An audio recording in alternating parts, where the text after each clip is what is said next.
Kardashians, naked ass and oil, and everyone doing a French naked ass and oil. You know what I mean? But that's the problem.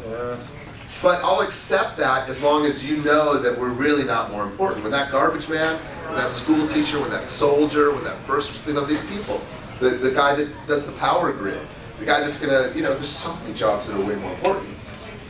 But we forget that because, face it, like, we're sexy people. And so, and that sex sells, and it's like the way we carry ourselves. We have a lot of swagger. I have a lot of personal swagger. I'm a cool dude. But at the same time, that doesn't make me more important, right? And that's, I think a lot of actors forget that, and I don't. And here in America, given that we don't have a royal family, I think we really didn't have anyone like that to put Thank God. Thank God. Especially, I mean, we do. We had the Kennedys. We tried that. Politically, we never had the Kennedys. But before that, we had the golden age of Hollywood, 30s. Oh, yeah. So, I mean, those guys are the stories too. Yeah. The stories of what went on in the studios. The stories of why certain actors went to certain studios. Yeah. It's always for the girls. Yeah. 99% of boys that get into acting do it to impress the girls. I mean, that's why I did it. I'm like, let me think, I could be a champion wrestler or I could wrestle all the hot chicks. I want to be an actor. So you could have this debate with Hulk Hogan. I'd have it with Hulk, and he would have to agree. I mean, listen, dude, I mean, if you want to, who would you rather wrestle? You know what I'm saying? Like, I mean, he's trying to get back in shape, and we all love the Hulk and stuff like that, because he's actually very theatrical and legend in his own right. But no, seriously, yeah. He would rather wrestle hot chicks. Of course. It's a no-brainer. Oh my God, I saw his show. I know what's really going on. Yeah, he keeps it real. That dude keeps it real. Someone else? Question? So you get locked in the trunk on Seinfeld. Right. And that, because the main characters on Seinfeld was, they're all assholes. And you're listening to them talk, and it's kind of like, you're us.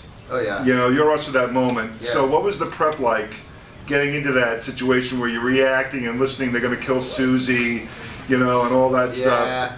I mean, honestly, it was just like, I was pulling a lot of faces, like when I did it. I mean, honestly, it was just having fun. I was like, because that thing about Seinfeld was, they were very generous on that show. That's why that show was successful. Because when you do a sitcom, if you watch Big Bang or you watch the other sitcoms, the guest stars will get to be funny, but they won't get to be the funny. Seinfeld, that whole crew, were smart enough to realize that, hey man, we're going to cast this guy, the suit guy, so let's let him be the funny. And we're not afraid to react to that. Yeah, generous with the comedy, okay? They had, I remember I'm not on the parking space, the first one I did, when I called Jerry a phony. And they've, supposedly Kramer's vaulted that fact, and so it's locked in his vault, but then he opens the vault, and I'm like, there's a part when I'm like, Jerry, I'm sure, why'd you tell him? They're like, hey, Jerry, hey, wow, what? I'm just riffing here. But they could not stop laughing. So, this is the scene. That's what I'm supposed to be doing in the scene, right? They got like $500, next one laughs. I'm gonna make one of you laugh. One of them, you look over at Julia, she's like, bite her lip. We're all just trying not to crack up. It's fun. That we're really generous.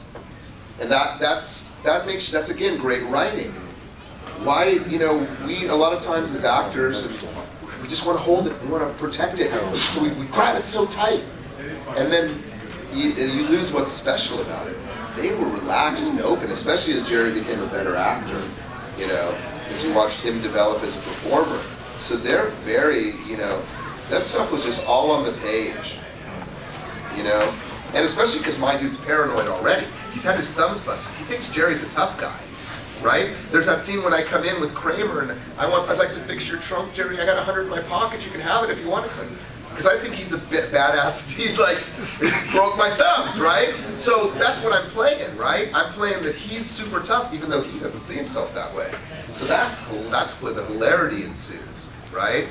And then finally, at the end of the story, he's in on it because he's like so over it. Yeah, and I slept with that one, and I broke his thumbs too, right? So that's pure genius. Comedy is like baking. Drama is like cooking. Like we can both cook up a steak. It's still a steak. We have, but you might like rare, I might like medium rare, right? Whatever it is, but that's drama. We can all do drama, it's just how we cook it. But comedy is a specific scientific mixture. It's, if you don't have the right amount of yeast and baking powder, unless you're not going to have that reaction, your cake's not rising. Yeah. So that's why when you're doing comedy, the rhythm, how many words are used is very important. It's all about that. So again, great writing. I'm not going there. I remember a buddy of mine played a character called Fulton and Fulton was the guy that was in the hospital bed that didn't say anything, that Jerry was trying to make laugh, and he never could laugh. Okay, that's my buddy Michael Rivkin. Well, and Rivkin was on the show, and he made the mistake, it wasn't a mistake, of like making a suggestion to Larry David about something that was funny. And Larry David's response was like, huh? What do you know about funny? You don't know funny, I know funny. Like basically put him down for having an idea, which isn't really normally the best thing to have happen, but at the same time it was like, well, it's kind of neat. You don't know funny like you know funny. It was like, that you'd be in charge of it, Were you ever approached by Larry David for Curb Your Enthusiasm? I never did. I could never. I auditioned for it a bunch. It was one of those I could never get. But I mean, that's like, listen, this town's not fair. I've been rat fucked so hard in this town. So many things I want, things I know, my desire, things I wanted so bad. I want it just as bad now as I ever did. Yeah, it's not fair. How about not that you're a comedian, but the comedian, Jerry's Comedians and Cars Getting Coffee. That's kind of a fun. That would be fun. Yeah, I mean, I don't think Jerry liked me that much though. Oh no. Nah, I mean, Jason likes me. Jason Alexander and I were like the ones that were the tightest. Like Jason was the coolest by far on that show for me. But we both loved martial arts. He was a badass martial artist, did the Jeet Kune Do. I was doing some kung fu at the time, so we had a lot to talk about. His wife's an artist, my wife's an artist. We see each other out at art shows. I mean, even to this day, he'll wave across the room. He'll come over. He's one of those dudes driving down the street and pulls over. Jerry's more like an iron your jeans kind of guy. Like, I mean, he's just one of those dudes. Like, I went to Hebrew school with guys like that. It's like, you're too square for me, bro. You're just too, a genius guy, lovely man. But I mean, like, dude, all right, so I'm in the green room, and he's going out with the 17-year-old, with Shoshana. That she was pretty hot, right? So she's sitting, he's like 42, he's like 17.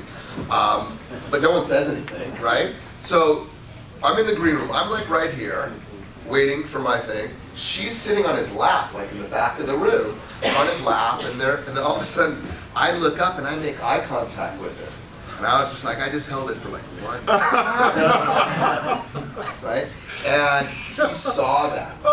He like clocked it. And I was like, oh, jeez, now I gotta go outside. Because I'm just like, it's too much. It's like Newman when he saw him out. Oh my God. Schindler's List. Oh, yeah. Remember that? The Newman sees They were making it out and Newman's furious. Yeah. That's you. You were Newman. Yeah. Well, actually, and I did a few jobs with Wayne. Because I did a movie called V.I. Warshawski where I worked for Wayne. He was my boss, sad boss in that movie. And I get beaten up by Kathleen Turner. And yeah, Wayne's cool. I love Wayne. But I mean, all those people were great. I mean, that's the thing. Michael Richards is nutty as a fruitcake. I mean, it really is. He would just go into. Then he knew that I had a lot of pretty friends. Like when I was doing my theater, I had a lot of sexy girls that liked to come to the theater. Because theater's a real sexy sport, And so he's always like, hey, buddy, call me on the phone. Hey, Mike, how you doing now? What's going on? Like, oh, I just want to come hang out. I'm like, all right, well, come on down to the theater. That's where I'm at every night. Just because he just likes pretty girls. And then Julia, what a lovely person, but, she basically, it's hard to small talk. I mean, she's a millionaire.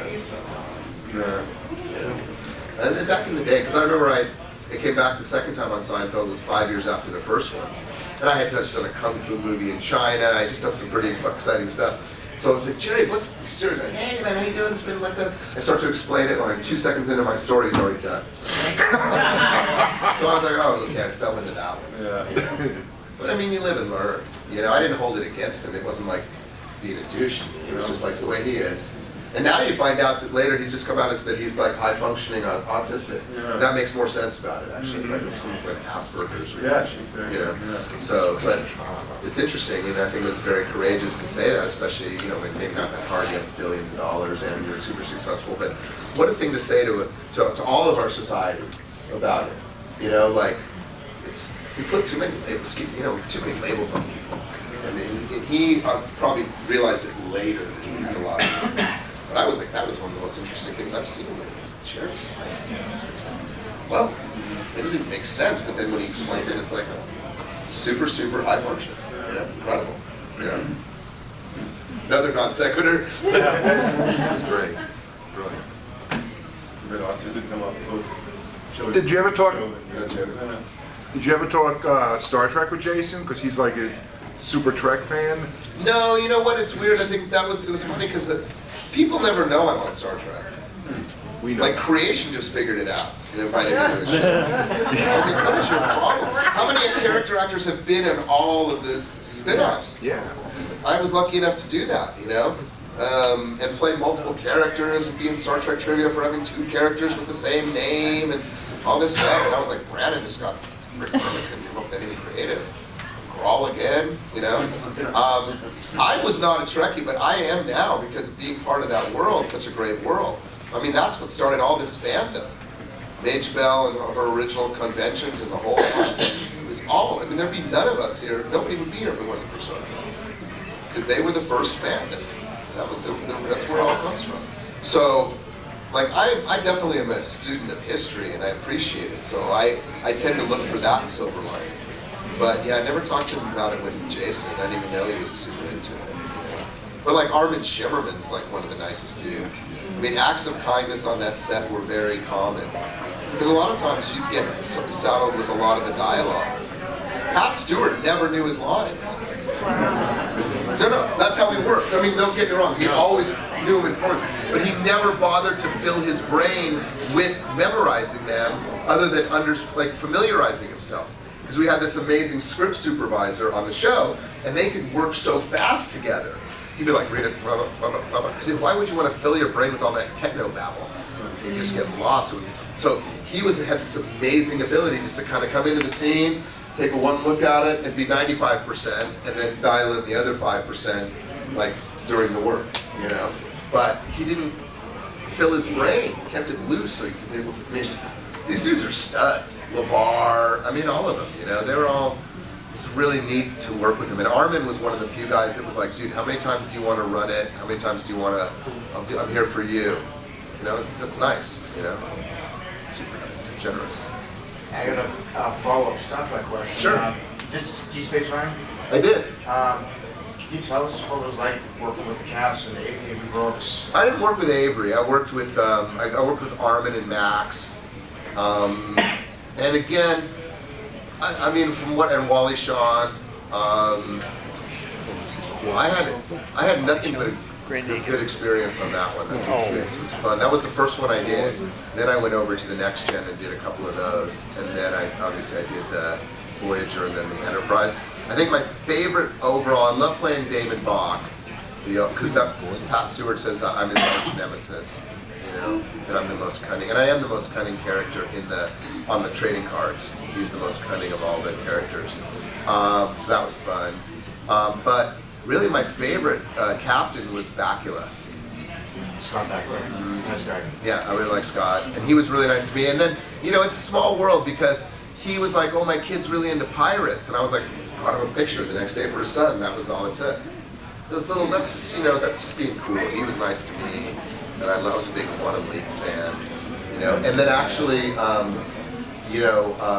Captain Janeway, I must say, she inspired me to be a professional actor way back when. Because she used to be married to, Kate was married to a director in the theater called Robert Egan, who would come see a lot of our early theater works. And so and we ended up at a bar one night after I performed for her, and I was still selling computers. And I was 23, and she's like, you know, you got to quit your job tomorrow. She said, you got to pursue this as a professional. So, like, it was interesting when I came and worked on her show. I didn't say anything to her about it, but I remembered it. she actually kind of inspired me into the business. And then you got to work with her later on. Yeah, I got to work with her for sure. But the weird thing is, I hated working with her. Oh, yeah. She was awful on the set. I don't know if you guys know that. I mean, she was cranky. She's like, come on the set. Why aren't we shooting? Why am I waiting? I was like, I hate that. I hate that. So I was like, oh, it turned me off. I wish she hadn't inspired me. Seriously, it was a turn off. It was a turn off. And then eventually I had to call her on it like years later, and it was cool. She had issues, but I didn't know what they were, you know. But it affected me. See, that's the thing. Like whatever your acting technique is, it shouldn't mess up the other dude's techniques. Yeah, Like, makes sense. Yeah, Just just consider it. yeah. Marina Sarda said the same thing that she was here last night. About Kate Mulgrew. yeah. Yeah. I mean, and it's no offense. I mean, Kate, I don't mean to offend Kate, but it's the truth. And it was unsettling because it's so infrequent. That's why I slammed that David Boreanaz guy. It was like I did, you know, we're on this Angel or whatever that show is called, and literally, this is no bullshit. His trailer is in the back of the room, and the set is right here, and he waits for a driver to drive it. If it was even that far. And then the driver was like, literally like, he pulled over, he pulled over, and then he just backed up. I got another one, John Turturro, who I love. John Turturro, I did this movie called Cradle Will Rock in New York. And John, I guess, had it in his deal that he's supposed to get picked up by a town car, whatever it was, right? So, for whatever reason, they screw up, Transpo screws up and sends a pass man to go get him. So, to bring him to work that day. So he comes in and he's like, up, Puffy, up.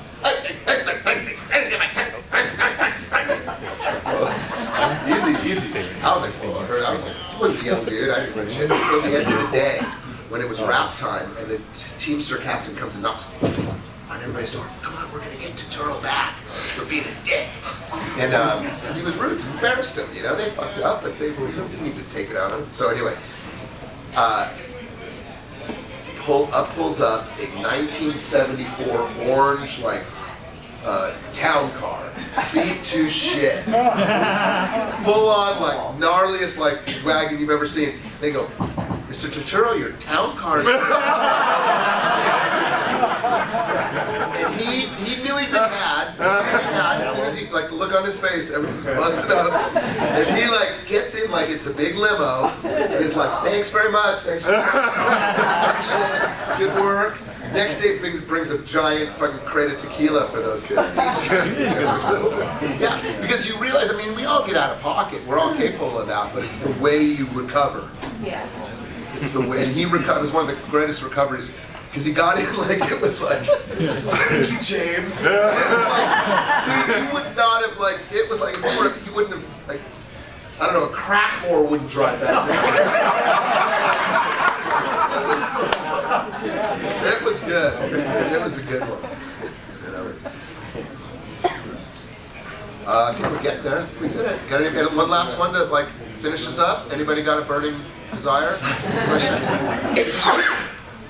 It didn't sound like you enjoyed your performance on Tales from the Crypt, because I enjoyed it so much. I always assumed that the actors look like they're having such a good time. No, that was like, over the top. that's the only time I've ever been the #1 star in the business. Was that? That was the greatest day.